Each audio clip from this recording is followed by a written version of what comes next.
আচ্ছা, তাল দিয়ে দেখেন আজকে অন্যরকম করে একটা পিঠা বানালাম। আর এই তালের ভিতরে ছিল ক্ষীরসা, দুধের ক্ষীরসা। এত মজার হয়েছিল। তো এভাবে তালের পিঠা বানিয়ে আপনারা দেখতে পারেন। আর এটা হচ্ছে সম্পূর্ণ পানির ভাপে তৈরি করা, আর খেতে এত মজার আর কি বলবো। তো অবশ্যই তালের এই রেসিপিটা একবার হলো ট্রাই করতে পারেন। আসসালামু আলাইকুম সবাইকে। আর এটা মানে বানাতে এত সহজ যে কেউ কিন্তু বানাতে পারেন। এখানে জাল করা মানে 1.5 লিটারের মতো দুধ আমি এখানে দিয়েছি। তারপর হচ্ছে চিনি দিলাম কিছুটা, মানে হাফ কাপের মতো। তারপর হচ্ছে এই দুধটা কিন্তু জাল দিয়ে একদম ঘন করে নিতে হবে। আপনারা চাইলে কিন্তু এখানে ঘন করার জন্য একটু কর্নফ্লাওয়ারও মানে গুলে দিতে পারেন। আর এটা স্বাদটা বাড়ানোর জন্য এখানে আমি শুকনো নারকেল কোরানো দিয়েছি।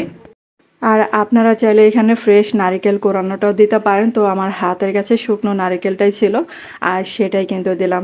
তারপর দেখেন এই যে ঘন হয়ে আসতেছে। এটা কিন্তু মানে চুলাটা বন্ধ করে দিলে এটা কিন্তু একদম ঘন হয়ে যাবে। যেহেতু এটা গরম তার জন্য চিনির জন্য কিন্তু একটু পাতলা লাগতে পারে এই মানে পুরটা আর কি। আর এটা এই যে ঠান্ডা হতে দিলাম। তারপর হচ্ছে এখন এই যে উপরেটা তৈরি করছি। এখানে 1 কাপ শুকনো চালের গুঁড়া নিয়েছি আমি। তারপর হচ্ছে হাফ কাপ ময়দা দিলাম। আর এখানে হাফ কাপের একটু কম আবারও শুকনো নারকেল কোরানোটা দিলাম। তারপর হচ্ছে স্বাদ মতো লবণ দিলাম। আর 2 টেবিল মানে চামচের মতো এখানে আমি চিনি দিয়ে দিলাম। আর চিনিটা কিন্তু আমি ভিতরে পুরের মধ্যে দিয়েছি। আর তালের ভাপের মানে পিঠার মধ্যে কিন্তু বেকিং সোডাটা দিলে সব থেকে ভালো হয়। তার জন্য 1 চা চামচের একটু কম হবে আমি এখানে বেকিং সোডাটা দিয়েছি। আর শুকনো উপকরণগুলো প্রথমে মিশিয়ে নিতে হবে। তারপর হচ্ছে অল্প অল্প করে আমি এখানে যে তালের রসটা দিয়ে দিলাম। আর এই তালের রসটা কিন্তু আমি অল্প অল্প করে দিয়ে মিশিয়ে নিচ্ছি।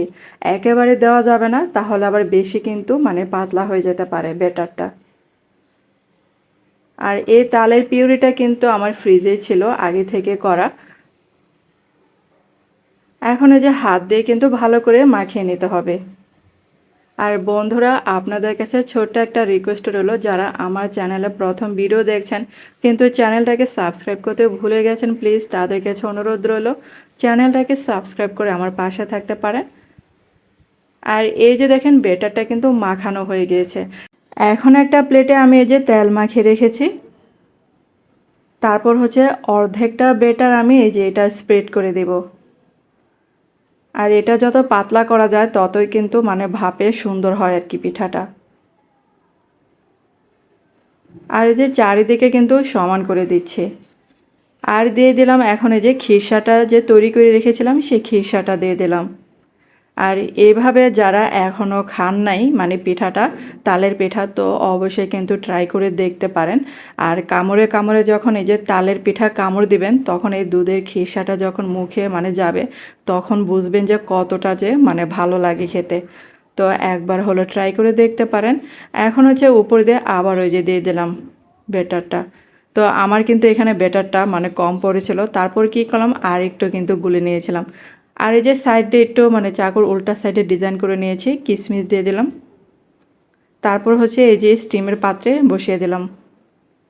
আর এটা কিন্তু সময়টা আমি সঠিক বলবো না, কারণ হচ্ছে এটা কিছুক্ষণ পর পর চেক করে কিন্তু নামাতে হবে। তো এখন আমি চেক করে নামাচ্ছি একটা টুথপিকের সাহায্যে। একদম ক্লিয়ার। তো এটা ঠান্ডা করে তারপর কিন্তু এই যে কেটে নিতে হবে। আর তালের পিঠা দেখবেন যে মানে বিশেষ করে ভাপের পিঠা ঠান্ডা ঠান্ডা খেতে কিন্তু দারুণ হয়, কারণ হচ্ছে একটু শক্ত শক্ত হয়, অনেক ভালো লাগে। আর আমার তালের পিঠাটা মানে নিচের দিকে একদম নরম হয়েছিল আর উপরেটা হয়েছিল একটু শক্ত শক্ত। খেতে এত মজার হয়েছিল, কারণ হচ্ছে ভেতরে পুরটা যে খিরসা দিয়েছিলাম তার জন্য এই যে দেখেন এটা নরম ছিল। আর এই যে দেখেন লেয়ারটা, তো আমি উপরের লেয়ারটা একটু মোটা করে দিয়েছিলাম। তো হয়ে গেল কিন্তু তালের এই খিরসার পুর ভরা পিঠা, ভাপের পিঠা আর কি। তো আজকের রেসিপিটা কেমন লেগেছে অবশ্যই কমেন্টে জানাতে পারেন।